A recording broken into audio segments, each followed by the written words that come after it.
नमस्कार मित्रों, आपने हमारा यह एपिसोड देखना शुरू कर दिया है। इसके लिए आपका बहुत बहुत धन्यवाद। यह हमारा 743वां एपिसोड है, जिसका नाम है केंद्र त्रिकोण में देवगुरु बृहस्पति। दोस्तों, इस ब्रह्मांड के अनंत रहस्यों के बीच यदि कोई ग्रह ज्ञान की दीप शिखा बनकर चमकता है तो वह है गुरु। आप सबको नरेश गांधी का सादर प्रणाम। केवल एक ग्रह नहीं, बल्कि ये गुरु वह दिव्य प्रकाश है जो अज्ञान के अंधकार को चीरकर जीवन के मार्ग को आलोकित कर देता है। जब हम जन्म कुंडली के गूढ़ रहस्यों की ओर बढ़ते हैं, तब हमारे सामने दो अत्यंत महत्वपूर्ण द्वार खुलते हैं, केंद्र भाव और त्रिकोण भाव।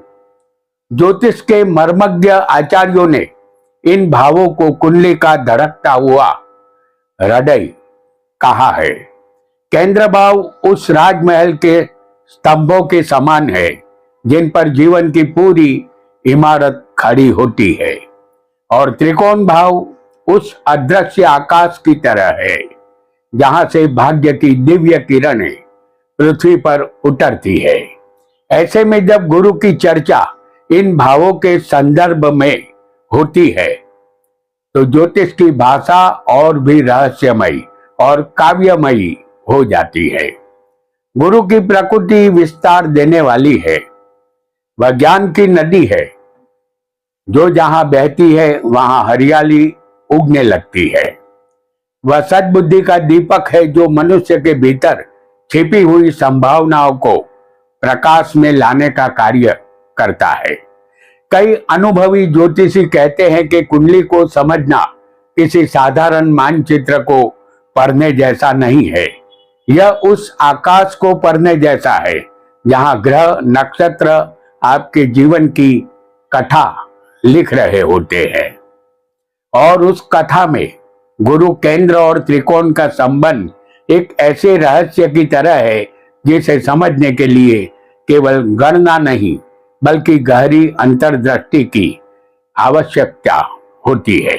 इसीलिए जब भी कोई ज्योतिष साधक कुंडली के इन रहस्यमय भावों को देखता है तो उसे ऐसा अनुभव होता है मानो वह केवल ग्रहों का अध्ययन नहीं कर रहा बल्कि स्वयं ब्रह्मांड की रहस्यमय वाणी को सुन रहा है। आइए जानते हैं देवगुरु बृहस्पति का केंद्र त्रिकोण में अनोखा फल। वीडियो को लाइक करें, शेयर करें और हमारे चैनल ज्योतिष का सफर को सब्सक्राइब करें। धन्यवाद। प्रथम भाव में केंद्र में जब गुरु होता है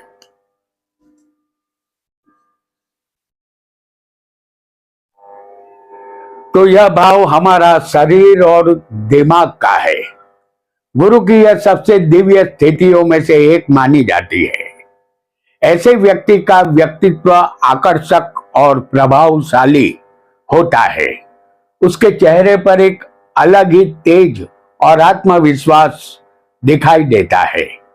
फल दीपिका के अनुसार लग्न में गुरु होने पर जातक सुंदर, तेजस्वी, विद्यमान और उदार होता है। केंद्र में गुरु जातक को 1000 दोषों का नाश करता है।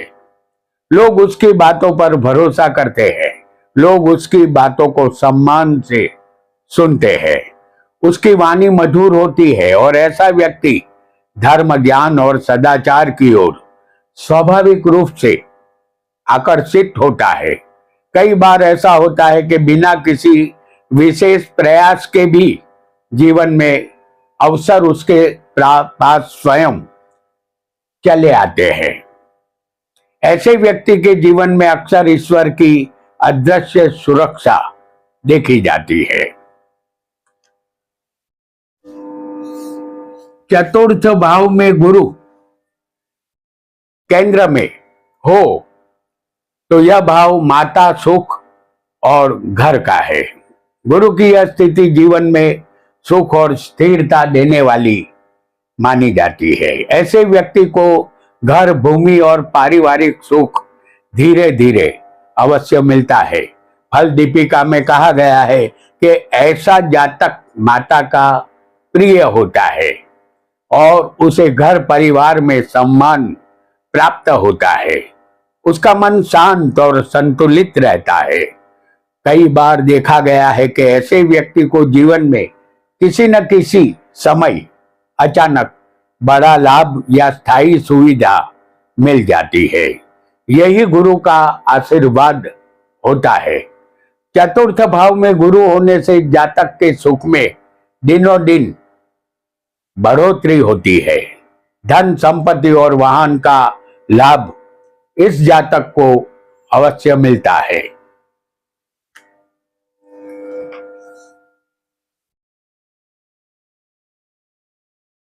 पंचम भाव में त्रिकोण में गुरु होगा तो यह भाव विद्या, प्रेम और संतान का है। इस गुरु को ज्योतिष में अत्यंत शुभ माना गया है। पंचम भाव में गुरु होने से जातक विद्वान, बुद्धिमान और संतान सुख वाला होता है। ऐसा जातक शिक्षा, ज्ञान और विद्या के क्षेत्र में विशेष सफलता प्राप्त कर सकता है। ऐसे जातक की सोच गहरी होती है और उसकी सलाह लोगों के लिए बहुत मूल्यवान होती है। कई बार यह स्थिति जातक को अचानक प्रसिद्धि देती है। कोई बड़ा सम्मान या अवार्ड और बड़ी सफलता भी इस जातक को मिल सकती है।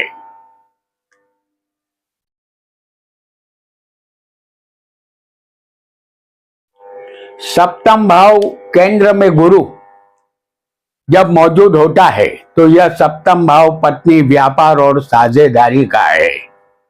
जीवन में संबंधों और सहयोग की शक्ति बढ़ जाती है। ऐसे जातक को जीवन में ऐसे लोग मिलते हैं जो सही समय पर उसका साथ देते हैं।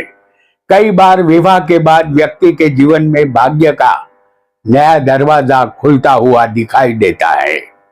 यदि गुरु सप्तम भाव में हो तो जातक को सद्गुणी और समझदार जीवन साथी मिलता है। व्यक्ति का वैवाहिक जीवन बेहद सुखद होता है और समाज में उसकी प्रतिष्ठा बढ़ती है। कई बार ऐसा जातक लोगों को सलाह देने वाला भी बन जाता है।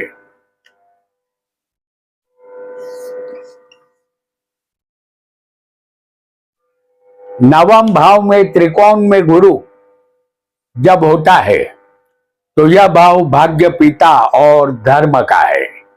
जातक को भाग्य का राजा कहा जाता है। यह स्थिति जातक के जीवन में अद्भुत परिवर्तन ला सकती है। ऐसे जातक को अवसर मिलते हैं जो उसके जीवन की दिशा बदल देते हैं। कई बार ऐसा लगता है कि जैसे भाग्य स्वयं इसके लिए रास्ता बना रहा हो। नवम भाव में गुरु को अत्यंत शुभ माना गया है। फल दीपिका के अनुसार ऐसा जातक भाग्यशाली, धर्मात्मा और पुण्यात्मा होता है। उसे गुरुजनों और देवताओं की कृपा प्राप्त होती है और जीवन में अनेक शुभ अवसर उसे मिलते हैं। बेशक वह धनवान बनता है और प्रसिद्धि भी प्राप्त अवश्य करता है।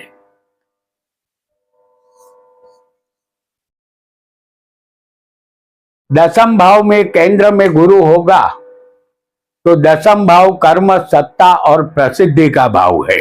यहां गुरु होने पर व्यक्ति को समाज में सम्मान और प्रभाव प्राप्त हो सकता है। उसके कार्यों को लोग महत्व देते हैं और उसकी पहचान धीरे धीरे मजबूत होती जाती है। अक्सर देखा गया है कि ऐसे जातक को जीवन में किसी बड़े पद या जिम्मेदारी का अवसर मिलता है। दसम भाव में गुरु होने पर व्यक्ति को कर्म क्षेत्र में सम्मान और उन्नति अवश्य मिलती है।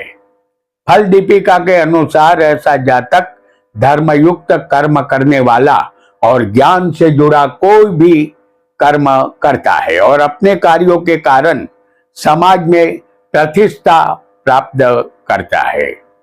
वह प्रसिद्धि का हकदार बनता है, ऐसा आपको निश्चित मान लेना है। तो दोस्तों, आज का एपिसोड आपको पसंद आया हो तो यह जानकारी अपने तक सीमित न रखें। इसे ज्योतिषीय ज्ञान को अपने मित्रों से साझा करें ताकि आपके मित्रों को भी यह ज्ञान मिल सके। आपका बहुत बहुत धन्यवाद, धन्यवाद, धन्यवाद।